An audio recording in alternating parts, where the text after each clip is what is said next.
సిటీలో ప్లాట్ కొనండి. ఫ్యూచర్ లో మీరు కోటీశ్వర్లుగా మారే అవకాశం కోసం వెంటనే మాకు కాల్ చేయండి.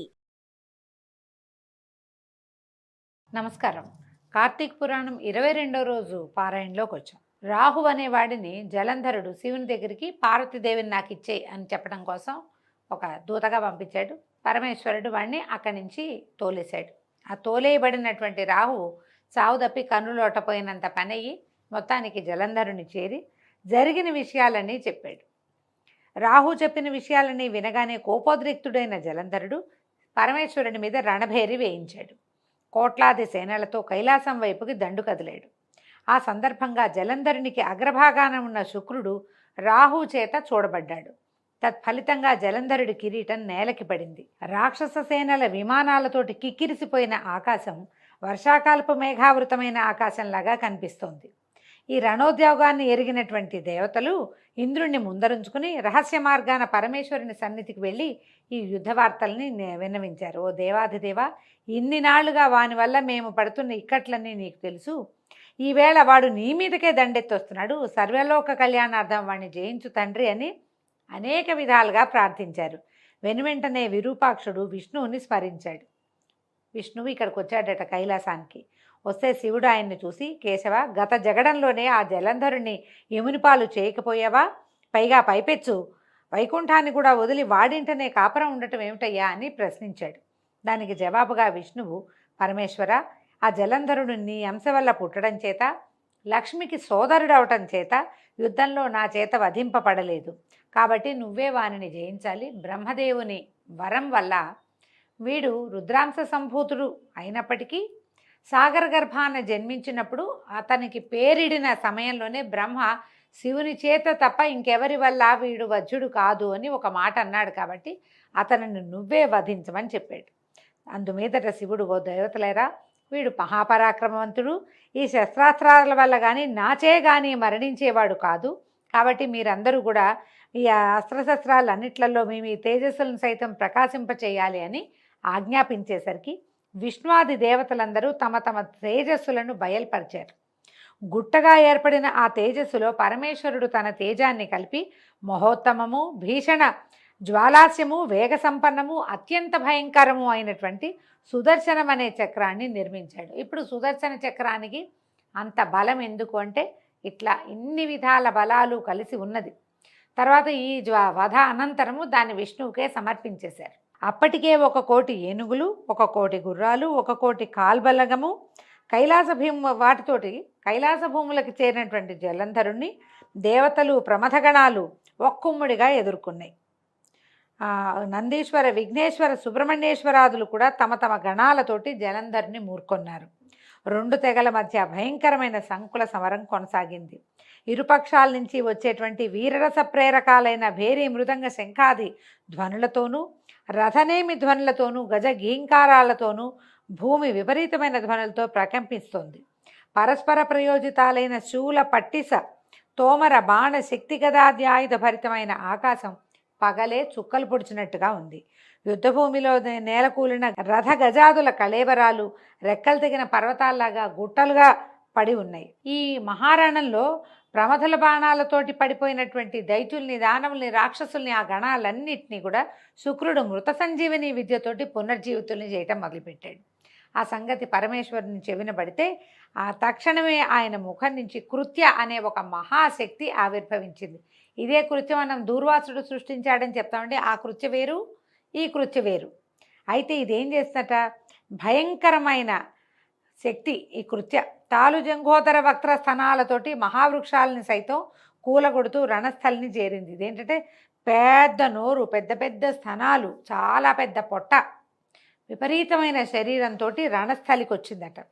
వచ్చి ఏం చేసింది, రావడమే పేరు మోసిన రాక్షసులందరినూ ఎత్తి అమాంతం మింగేసిందట ఆ శక్తి. ఆ ఊపు వరుసగా ఒక్కొక్కరిని మింగేసి వచ్చి శుక్రుణ్ణి తన యోనిలో చేర్చుకుని అంతర్ధానం అయిపోయింది, దాచేసిందట పొట్ట లోపల భాగంలో. మరణించిన వాళ్లను మళ్ళీ బతికించేందుకు శుక్రుడే లేకపోవటంతో ప్రమథగణాల విజృంభణకు రాక్షససేన మొత్తం తుఫాను గాలికి చెదిరిపోయే మబ్బు తునకల్లాగా చెల్లాచెదరైపోయింది. అంతకుముందు చచ్చిపోతామన్న భయం లేదు వాటికి, రాక్షసేనకి. ఎందుకంటే సస్తే బతికించేందుకు శుక్రుడు ఉన్నాడు. ఇప్పుడు శుక్రుడు మళ్ళీ బతికే అవకాశం లేకుండా కృత్యాగర్భంలోకి వెళ్ళిపోయాడు. ఇక శుక్రుడు లేడు, బతుకుతామన్న ఆశ లేదు, చస్తామన్న భయం వచ్చేసింది. ఈ భయంతో మబ్బు తునకల్లాగా వేద గాలి వస్తే ఎట్లా మబ్బు చెల్లా చెదరైపోతున్నాయి, అట్లా రాక్షస గణాలన్నీ చెల్లా చెదరైపోయినాయి. అందుకు కినిసిన శుంభనిశుంభ కాలనేమ్యాది సేనానాయకులు అగణ శరపరంపరతో శివగణాలని నిరోధించటం మొదలెట్టారు. చక్కటి పంట మీద మిడతల దండులాగా తమ మీద పడే రాక్షస బాణాలకు రక్తసిక్త దేహులై అప్పుడే పూసిన మోదిగ చెట్లలాగా తయారైన శివసేనలన్నీ తిరుగుమొహం బట్టి పారిపోవటం మొదలెట్టాయి. అది గమనించినటువంటి నందీశ్వర, విఘ్నేశ్వర, సుబ్రహ్మణ్యేశ్వరులు ఆగ్రహావేశులై రాక్షస సేనల మీదకి విజృంభించారు. నందీశ్వరుడు కాలనేమితోనూ, విఘ్నేశ్వరుడు శుంభునితోనూ, కుమారస్వామి నిశుంభుడితోనూ ద్వంద్వ యుద్ధానికి తలపడ్డారు. నిశుంభుడి బాణాఘాతానికి సుబ్రహ్మణ్య స్వామి వాహనమైన నెవలి మూర్ఛపోయిందట.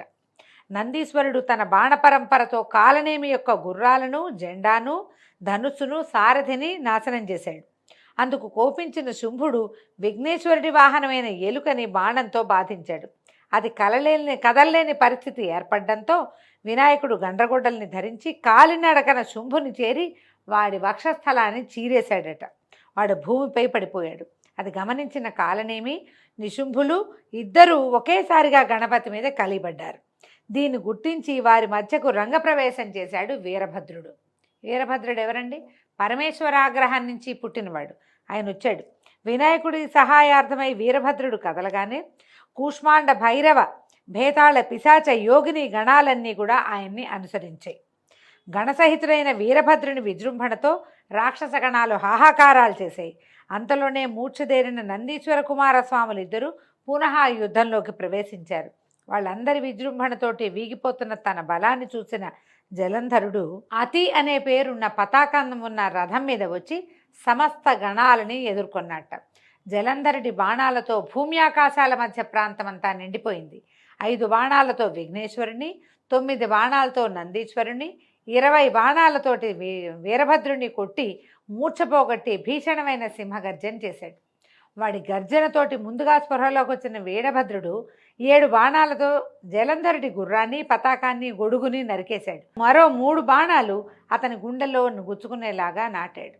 దీంతో మండిపడిన జలంధరుడు పరిఖ అనే ఆయుధంతో వీరభద్రుడిని ఎదుర్కొన్నాడు. అద్భుతమైన యుద్ధం చేశారట. గణాలన్నీ యుద్ధం మానేసి వీళ్ళిద్దరూ చేసిన ద్వంద్వ యుద్ధాన్నే చూస్తున్నారట. ఎందుకంటే భీషణాకారుడు వీరభద్రుడు. అతన్ని ఎదుర్కొనాలంటే అవతల వాడికి ఎంత బలం కావాలి? అంత బలశాలి అయిన జలంధరుడి యుద్ధ నైపుణ్యాన్ని, వీరభద్రుడి మహాగ్రమైనటువంటి స్వరూపాన్ని ఆశ్చర్యంగా చూస్తూ గణాలన్నీ యుద్ధం మానేసి వాళ్ళకేసి చూస్తూ నుంచున్నాయట. అనంతరం ఏం చేశాడట, మళ్ళీ జలంధరుడు పరిఘాయుధాన్ని వీరభద్రుడి తల మీద ప్రయోగించాట. తలకి దెబ్బ తగిలిన వీరభద్రుడు స్పృహ తప్పి పడిపోయాట. చివరికి దేవతలందరూ ప్రార్థించారయ్యా, అందరూ పడిపోయారు, నీ కుమారులు స్పృహ తప్పి మళ్ళీ లేచారు, నీ అపరావతారమైన వీరభద్రుడు స్పృహ తప్పి పడున్నాడు, ఈ జలంధరుడు విజృంభించాడు, సేనలన్నింటినీ చంపేస్తున్నాడు, స్వామి ఏదైనా చెయ్యని పరమేశ్వరుణ్ణి విపరీతంగా ప్రార్థించారు దేవతలు. అప్పుడు ఆయన లేచొచ్చి యుద్ధానికి ఉపక్రమించాట. అతనిని యుద్ధంలో జయించడం శివుడికి శక్యం కాలేదు. ఎప్పటికీ జలంధరుడు హతుడు కాకపోవటానికి అతని భార్య అయినటువంటి కాలనేమి కుమార్తె అయిన బృంద యొక్క పాతివ్రత్యమే కారణమని విష్ణుమూర్తి గ్రహించాడు. ఆమె ముందు విష్ణుమాయని ప్రయోగించడానికి బయలుదేరాడు. అయితే అక్కడ ఏం జరిగిందట, ఇలా పరమేశ్వరుడితోటి యుద్ధానికి వెళ్ళిన తన భర్త యొక్క యోగక్షేమాల కోసం భయపడుతున్న బృంద ఒక మునీశ్వరుడి వద్దకు వెళ్ళి తన భర్త యోగక్షేమాలు తెలుసుకుందామని ఆమె బయలుదేరి వెళ్ళింది. ఆమెని విష్ణుమాయ అనుసరించింది. మనం ఈ విష్ణుమాయ అనుసరించిన బృందాదేవి ఏమవుతుందో రేపటి కథలో మళ్ళీ తెలుసుకుందామండి. ఈ రోజుతోటి 22వ రోజు పారాయణ పూర్తయింది. రేపు ఉదయం 23వ రోజు పారాయణలో మళ్ళీ కలుసుకుందాం. నమస్కారం.